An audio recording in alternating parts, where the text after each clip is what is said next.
All right, let me try and pick this up again. We basically left off with the idea of the conference, and effectively what happens is once oral argument occurs, the justices are going to retire into their conference room, and they're actually going to discuss and they're going to vote on the cases that in fact they just heard the oral arguments for.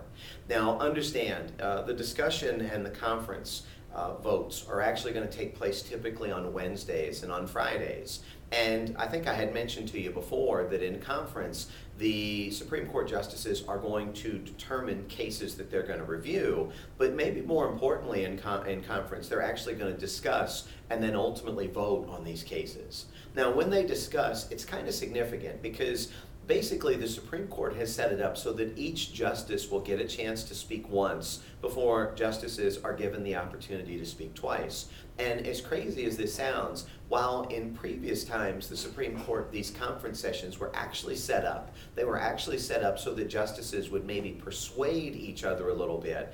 In the more modern court, what you see is that it's not about persuading anybody so much as it's about trying to determine what the consensus is. So kind of keep that thought in mind. They're not trying to talk people into things or out of things, but they're trying to figure out what the consensus is so that at that point, when they've determined the consensus, it'll be easier to write, to craft a majority opinion. So the order in which they speak, as far as the case is concerned, is actually going to be the Chief Justice speaks first.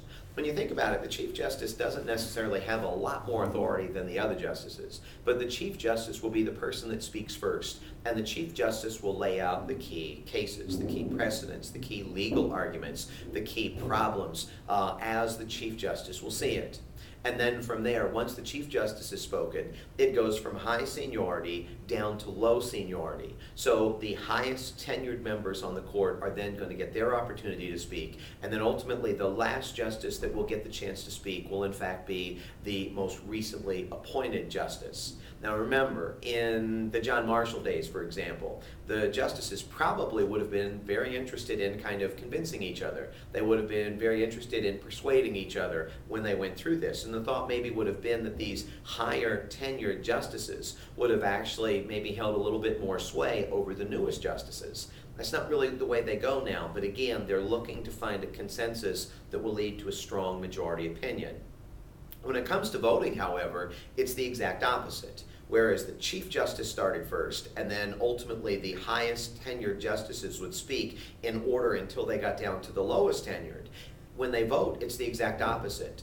The lowest tenured justice will vote first, ultimately up to the highest tenured, and then the last justice that will vote will be the Chief Justice. Now think about it. If you've got a 4-4 case and you need the deciding vote cast, it makes pretty good sense, in fact, that the Chief Justice would be the person that would actually cast that deciding vote. So keep that thought in mind. Just about in any sport, I suppose if soccer was a sport, it would be the same thing. The idea is that those first 4 or 5 minutes of a game are probably the least significant. The last 4 or 5 minutes are the most important. That first vote may not be the most important one, but when it's 4-4, that 9th vote is. And that's why they set up the Chief Justice to be the person that's actually going to vote last. Now, once this happens, and let me stress, this is just kind of a preliminary vote. They can still change this. But if the Chief Justice is in the majority, it will be the Chief Justice that assigns who drafts the majority opinion.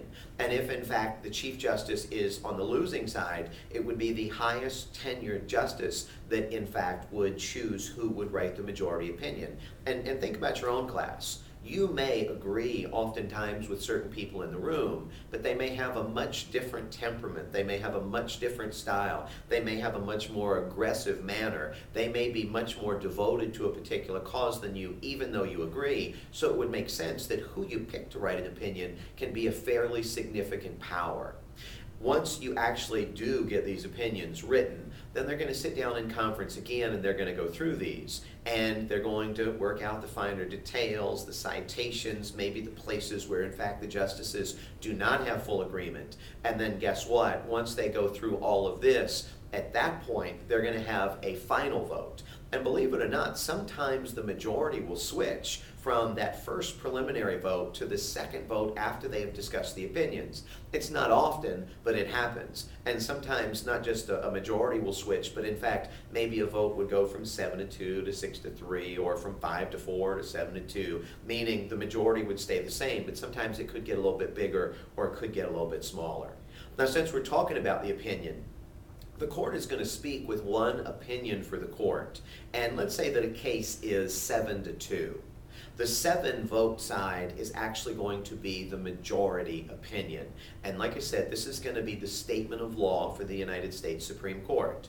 If you want to cite a case, you will cite from the majority opinion. No ifs, no ands, no buts. And let's be honest, if a case is 9-0 or 8-1, that's a much stronger statement of law than in fact a case that is 5-4 or a case in fact that's 6-3. So the court, like I said, in the discussion phase is going to be looking to find places of consensus, and when they find these places of consensus, then in fact this is going to be the seeds for the majority opinion that they ultimately write.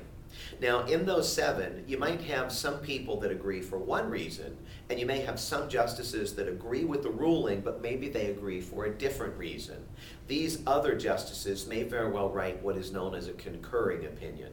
And a concurring opinion says, look, we agree with the overall decision of the court, we just agree for different reasons. Now, let me stress to you again, the idea behind the Supreme Court, or one of the most important tenets, is if you can get one opinion that's going to have a strong majority, ideally 9-0, this is going to be a really strong statement of law.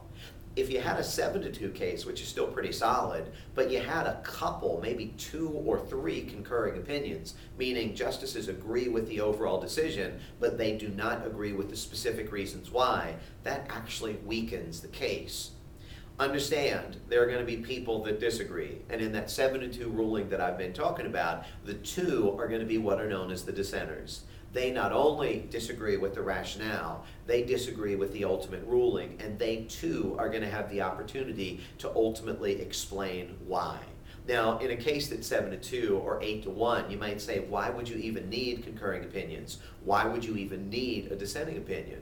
Well, that's pretty easy. You need these other opinions because, quite frankly, these sow the seeds for future appeals. And today's majority, and we've seen this over the course of time as the country's changed, today's majority could be very different, or it could be for very different reasons in the future. Oftentimes the motivations, the rationales for these changes come from concurrences or they come from dissents. Hopefully this will help you out as you prepare for the exam. Again, this is Roman numeral 3 from the outline, and I'll give you some more in a few minutes.